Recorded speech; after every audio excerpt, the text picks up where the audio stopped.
Mama Eno had one dream: to see her daughter Eno succeed. Life had not been kind to her, but she never complained.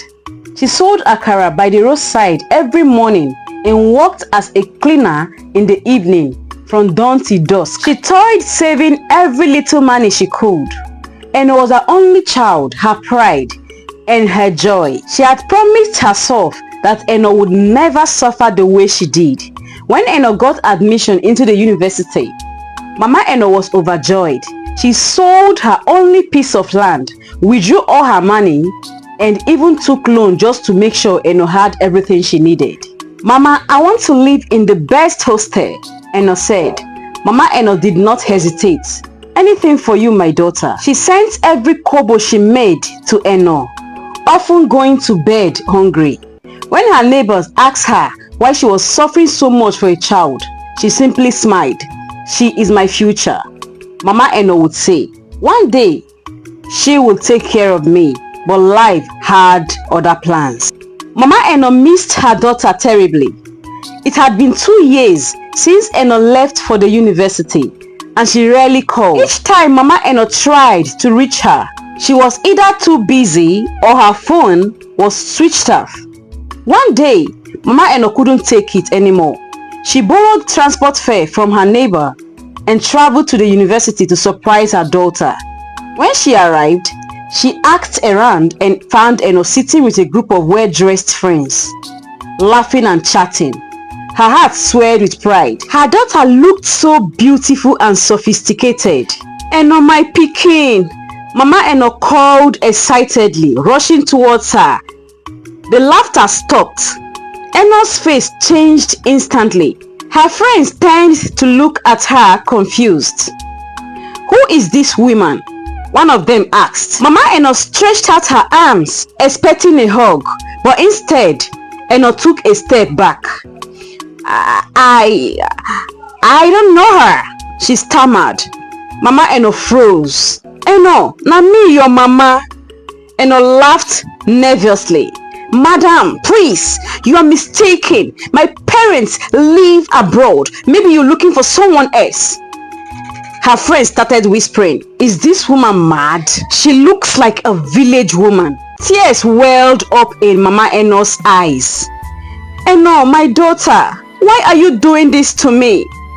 But Eno ignored her, grabbed her bag and walked away with her friends, leaving Mama Eno standing there, heartbroken. Years passed and Eno graduated from the university. She got a good job in the city and soon met John, a wealthy businessman who fell deeply in love with her. When he proposed, Eno said yes without hesitation. But there was one problem. John wanted to meet her family. Eno had already cut ties with Mama Eno. She had built a new identity for herself, telling everyone that her parents were rich and lived abroad. Introducing Mama Eno, a poor akara seller, would ruin everything. So she did the unthinkable. She hired an elderly couple to act as her parents on her wedding day. They wore expensive clothes and smiled proudly as they blessed the union. John had no idea they were strangers. Meanwhile, in the village, Mama Eno heard about the wedding of her daughter from a distant relative. She was overjoyed. My daughter is getting married. I must go and bless her union. She borrowed money and traveled to the city, excited to see her daughter again. But nothing could have prepared her for what was to come. When Mama Eno arrived at the wedding venue, she saw Eno in a very beautiful white gown, sitting next to John. She smiled and rushed forward. My daughter, congratulations, she cried. The crowd turned to look. Eno's face turned pale. It's your mother. Yes, your mother, Mama Eno said, stretching out her hands. There was silence. John frowned. Eno, who is this woman? Eno clenched her fist. I don't know her, she said coldly. Mama Eno's heart shattered. Eno, my child, not again. Security! Eno shouted. Please remove this mad woman from my wedding. 2 guards grabbed Mama Eno and dragged her out as she screamed, "Eno, please, my daughter, why are you doing this to me?" She stood outside the wedding hall, sobbing. She had sacrificed everything for her child, only to be treated like a stranger. She was heartbroken. She began her journey back home, not knowing that fate had something tragic in store for her. Mama Eno walked down the lonely road, her feet dragging with exhaustion. Tears blurred her vision as she replayed the moment her daughter denied her again. "How could she do this to me?" she whispered to herself. "After everything I sacrificed?" The streets were dark and almost empty. The sound of distant traffic filled the air, but Mama Eno paid no attention. Her heart ached too much. She didn't see the speeding car coming. The driver, a young man, had been drinking. By the time he noticed the old woman crossing the road, it was too late. Mama Eno's body hit the ground with force. Blood pooled around as people gathered, shouting. The driver panicked and sped off, leaving her lifeless body in the middle of the road. She had died alone.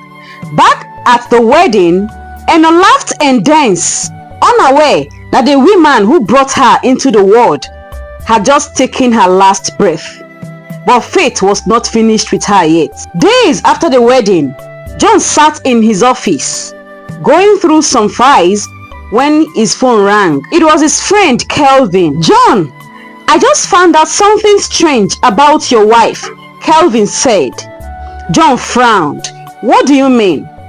Kelvin hesitated before saying, "That woman who was dragged out of your wedding, she was Eno's real mother." John sat up straight. "That's not possible. Eno's parents live abroad." "That's a lie," Kelvin said firmly.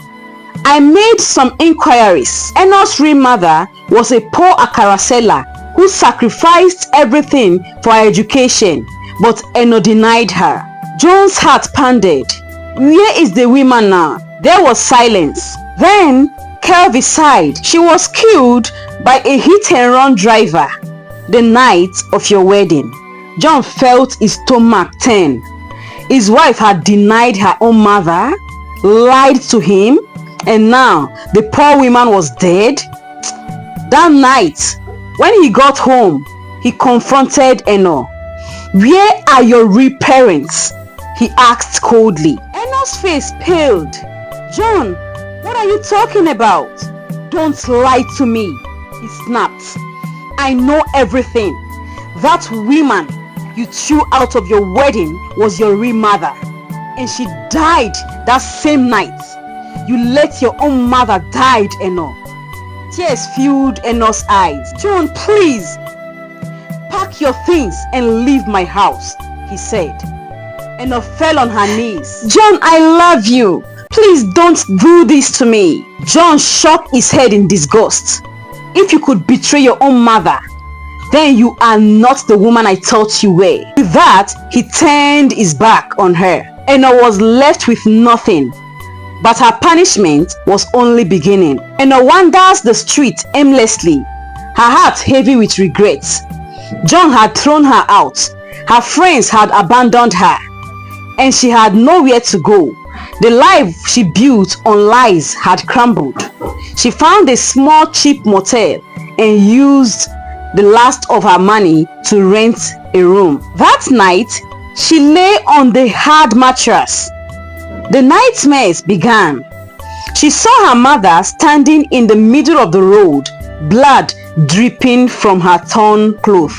"Eno, my daughter," Mama Eno's voice echoed, filled with sorrow. Eno sat up, gasping, "Mama!"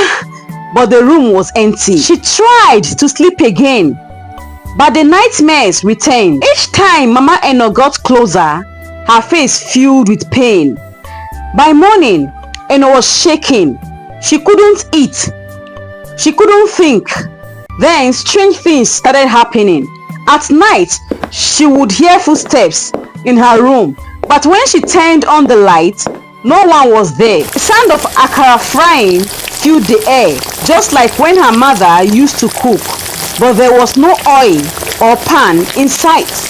One night, as she stared at the mirror, Mama Enos's reflection appeared behind her. "Why did you deny me, my daughter?" the ghost whispered. Enos screamed and ran out of the room. But no matter where she went, her mother's spirit followed. She was losing her mind. Enos's life became a living nightmare. No matter where she went, her mother's spirit followed. At night, she heard her mother's voice whispering in her ears, "Eno, why did you deny me?" Her food would go missing, only for her to find akara scattered on her bed.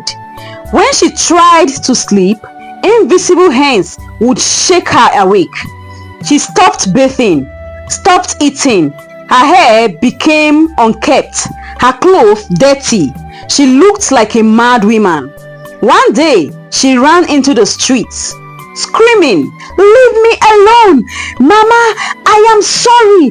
I didn't mean to deny you." People stared at her. She fell on her knees, pulling out her hair. She begged for forgiveness, but Mama Enos's spirit did not stop. That night, Enos sat alone in a dark alley, rocking back and forth. Her mind was completely gone. She had lost everything: her husband, her wealth, her sanity. And Mama Enos's ghost watched from the shadows. As mission complete.